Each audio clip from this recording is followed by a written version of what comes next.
যন্ত্রে নাকি যাচাই হবে নাগরিকত্ব, পিঠে ঠেকানো মেশিনে নাকি বলে দেবে বাংলাদেশি কিনা। উত্তরপ্রদেশে পুলিশের ভিডিও ভাইরাল। যন্ত্রে যাচাইয়ের নামে জোর করে বাংলাদেশি তকমা দেওয়া নিয়ে শোরগোল। बांग्लादेश के तो नहीं हो? नहीं सर, यहाँ नहीं, झूठ मोल मशीन दिखाओ। मशीन लगाओ भाई इनकी पीठ पे। हाँ तो उधर को दिखाओ, उधर को। मशीन लगाओ इनकी पीठ पे। बोलो कहाँ के? बिहार के है सर। बांग्लादेश की मशीन तो बांग्लादेश बता रही है। बिहार यूपी हाट अररिया जिला। नहीं हो? कौन है बांग्लादेश का? यहाँ सिर्फ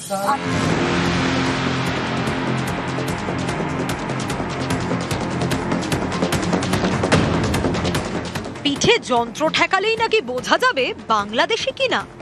এ যেন তেন প্রকারেণ বাংলাদেশি প্রমাণ করার চেষ্টা। বিজেপি শাসিত উত্তরপ্রদেশের পুলিশ দেখাচ্ছে যন্ত্রের জুজু। बांग्लादेश के तो नहीं हो? नहीं सर, यहाँ नहीं, झूठ मोल मशीन दिखाओ। मशीन लगाओ भाई इनकी पीठ पे। हाँ तो उधर को दिखाओ, उधर को। मशीन लगाओ इनकी पीठ पे। बोलो कहाँ के? बिहार के है सर। बांग्लादेश की मशीन तो बांग्लादेश बता रही है। बिहार यूपी हाट अररिया जिला। नहीं हो? कौन है बांग्लादेश का? উত্তরপ্রদেশের গাজিয়াবাদ এখানকার বিহারি মার্কেট এলাকার একটি ভিডিও সম্প্রতি ভাইরাল হয়েছে, যেখানে দেখা যাচ্ছে দুজন পুলিশ অফিসার এবং র্যাবের কয়েকজন নাগরিকত্ব যাচাই করছেন। স্থানীয় দুজন নথি দেখিয়ে নিজেদের বিহারের আরারিয়ার বাসিন্দা বলে দাবি করছেন। बांग्लादेश के तो नहीं हो? नहीं सर, यहाँ नहीं, झूठ मोल मशीन दिखाओ। কিন্তু স্থানীয়দের দাবি মানতে নারাজ পুলিশ অফিসার। তিনি বারবার প্রশ্ন করছেন, আপনারা বাংলাদেশি নন তো?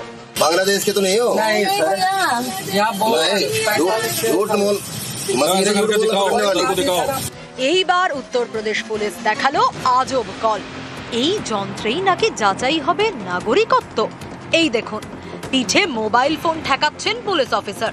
দাবি করছেন ওই মোবাইল ফোন নাকি বাংলাদেশি বলে চিহ্নিত করছে। मशीन तो बांग्लादेश बता रही है। बिहार यूपी हाट अररिया जिला। मशीन तो बांग्लादेश बता रही है। बिहार यूपी हाट अररिया जिला। मशीन तो बांग्लादेश बता रही है। बिहार यूपी हाट अररिया जिला। ভিডিও ভাইরাল হতেই হইচই পড়ে যায়। উত্তরপ্রদেশ পুলিশের ডিসিপি নিমিশ পটেল জানিয়েছেন, 23শে ডিসেম্বর বিহারি মার্কেট এলাকায় রুটিন তল্লাশির সময় ভিডিওটি রেকর্ড করা হয়। র্যাপিড অ্যাকশন ফোর্স সঙ্গে নিয়ে কৌশাম্বী থানার আধিকারিকেরা তল্লাশি চালাচ্ছিলেন। এ নিয়ে তদন্তের নির্দেশ দেওয়া হয়েছে।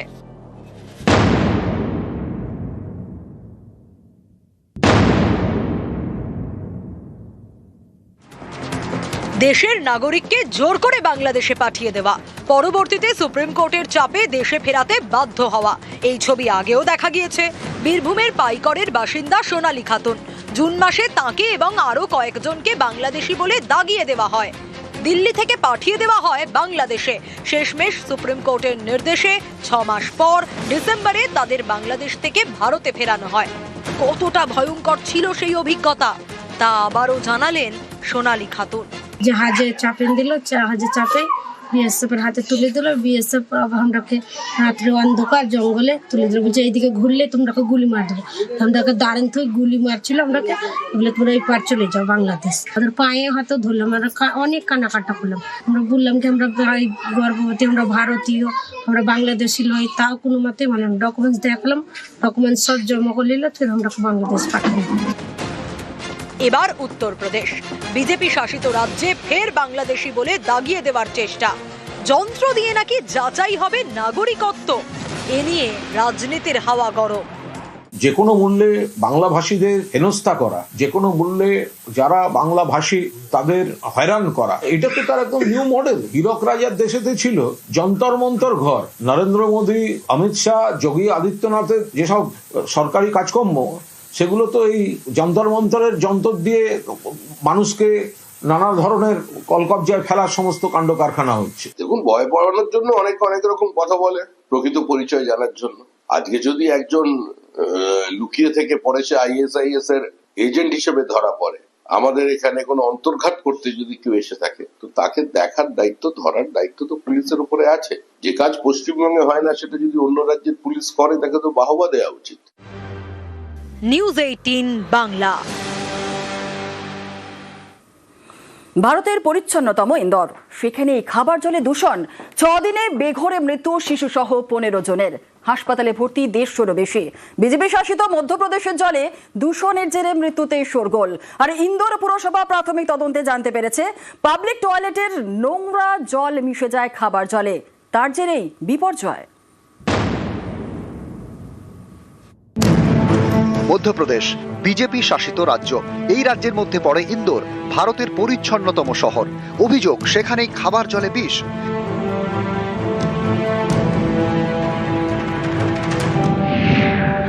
গত 6 দিনে শিশু সহ 15 জনের মৃত্যু হয়েছে। হাসপাতালে ভর্তি 150-র বেশি। भागीरथपुरा में जो कल तक की जो स्थिति थी, हमारे संस्था से 13 रोगी रिफर हुए थे और उसके अलावा कुछ रोगी डायरेक्ट भी अस्पतालों में पहुंचे हैं और प्रत्येक मरीज का उपचार जो चल रहा है, उसकी जो स्थिति है उसका जायजा ले रहे हैं। জলে দূষণ, একাধিক মৃত্যু। মধ্যপ্রদেশের মুখ্যমন্ত্রী মোহন যাদবের ঘোষণা, জরুরি অবস্থার মতো পরিস্থিতি তৈরি হয়েছে। এলাকায় 4টি অ্যাম্বুলেন্স এবং বিশেষ মেডিকেল টিমের ব্যবস্থা করা হয়েছে। 2টি হাসপাতালে আলাদা ওয়ার্ড খুলেছে স্বাস্থ্য দপ্তর। সমস্ত রোগীর বিনামূল্যে চিকিৎসার ব্যবস্থা করা হয়েছে। বেসরকারি হাসপাতালকেও বিনামূল্যে চিকিৎসার নির্দেশ দিয়েছে মধ্যপ্রদেশ সরকার।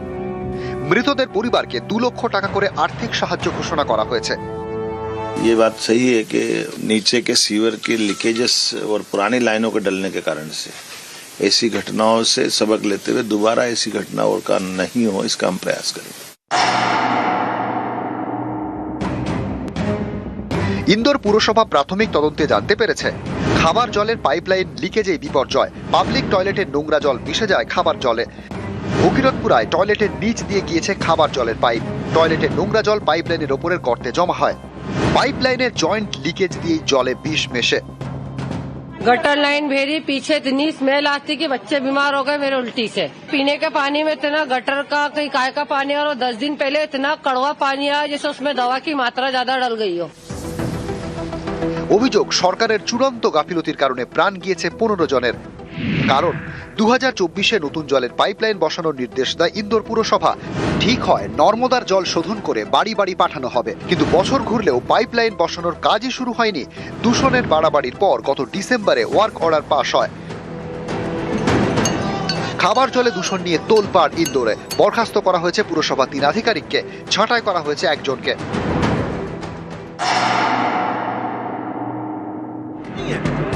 মধ্যপ্রদেশের পুর নগর উন্নয়ন মন্ত্রী কৈলাশ বিজয়বর্গীয় মৃত্যু মিছিল নিয়ে তাকে প্রশ্ন করেন সাংবাদিকরা। এরপরেই শুরু মন্ত্রীর চোটপাট। बहुत सारे लोगों को अभी तक जो रिफंड की बात कही गई थी वो भी नहीं मिला कैलाश जी, और पीने के पानी की ठीक से व्यवस्था। छोड़ो यार, तुम फोकट प्रश्न मत पूछो। नहीं फोकट नहीं, ये तो मैं तो वहाँ होकर आया हूँ। क्या क्या क्या घंटा हो गया? শেষমেশ দুঃখ প্রকাশ করেন কৈলাশ বিজয়বর্গীয়। মধ্যপ্রদেশে একের পর এক মৃত্যুর ঘটনায় মধ্যপ্রদেশের মুখ্যমন্ত্রীকে কটাক্ষ করলেন প্রাক্তন মুখ্যমন্ত্রী উমা ভারতী। দোষীদের সর্বোচ্চ শাস্তির দাবি করেন। সুর চড়ান কংগ্রেস সাংসদ রাহুল গান্ধীও। সোশ্যাল মিডিয়ায় তিনি লেখেন, ইন্দোরে খাবার জলের জায়গায় বিষ, আর প্রশাসন কুম্ভকর্ণের ঘুম ঘুমোচ্ছে। ঘরে ঘরে মৃত্যু, গরিব মানুষ অসহায়, আর বিজেপি নেতাদের অহংকারী বয়ান। দূষিত জল খাবার জলে কিভাবে মিশলো? এটা ফোকট প্রশ্ন নয়, এটা জবাবদিহির দাবি। পরিশুদ্ধ জল দিয়ে দয়া করছেন না, এটা জীবনের অধিকার। বিজেপির ডাবল ইঞ্জিন সরকার, দায়িত্বজ্ঞানহীন প্রশাসন আর অন্তঃসার শূন্য দলীয় নেতৃত্ব এই অধিকার হত্যা করেছে। নিউজ 18 বাংলা। সন্দেশখালীতে আক্রান্ত পুলিশের বোর্ড লাগানো গাড়িতে ভাঙচুর। ন্যাজাটের বয়ের মারিতে এই ঘটনা ঘটে, কিন্তু কারা এই ঘটনা ঘটালো, কারা পুলিশের গাড়ি ভাঙচুর চালালো, বিস্তারিত জানাবে আমাদের সঙ্গে রয়েছেন আমাদের প্রতিনিধি অনুপম। কি জানা যাচ্ছে অনুপম? দেখো, এই যে ন্যাজাট থানার রাজবাড়ি পুলিশ ফাঁড়ির অন্তর্গত হুলোর পাড়া, সেখানে মুসা মোল্লা বলে এক ব্যক্তি, তার একটি দখল করা জমি নিয়ে বহুদিন ধরেই আদালতে মামলা চলছিল এবং আদালতের পক্ষ থেকে 144 ধারা জারি করা হয়েছিল, কিন্তু সেই 144 ধারা বারবার অমান্য করছিল এই মুসা মোল্লা। এরপর তার বিরুদ্ধে একটা গ্রেপ্তারি পরোয়ানা জারি হয় এবং সেই রাজবাড়ি পুলিশ ফাঁড়ি থেকে এবং ন্যাজাট থানার পক্ষ থেকে তার বাড়িতে বহুবার নোটিশ দেওয়া হয়েছিল, কিন্তু সে সেই নোটিশের কোন রকম কর্ণপাত করেনি এবং তার পুরো সেই নোটিশের কোন রকম জবাবও দেয়নি, এমনকি থানাতেও সে হাজিরা দেয়নি। এরপর গতকাল রাত্রিরে এই মুসা মোল্লার বাড়িতে রাজবাড়ী পুলিশ ফাঁড়ির আউটপোস্টের কয়েকজন পুলিশ আধিকারিক তার বাড়িতে যায় এবং তখনই তাকে বলে যে আপনাকে থানায় যেতে হবে। তখন কিন্তু মুসা মোল্লা তার অনুগামীদের ফোন করে একত্রিত করে পুলিশের উপর হামলা চালায়। একজন অফিসার সহ মোট তিনজন পুলিশ অফিসার ঘটনাস্থলে আহত হয় এবং তার পুলিশ গাড়ি ভাঙচুর করে এবং সেই তৎক্ষণাৎ পুলিশ সেখান থেকে বেরিয়ে গিয়ে তাদেরকে চিকিৎসা করানোর পর অনেক পুলিশ ফোর্স ঘটনাস্থলে গিয়ে 9 জনকে গ্রেপ্তার করেছে, আটক করেছে। তাদের মধ্যে স্থানীয় প্রধান এবং উপপ্রধান রয়েছে, তাদেরকে জিজ্ঞাসাবাদ করা হচ্ছে। একেবারে ধন্যবাদ।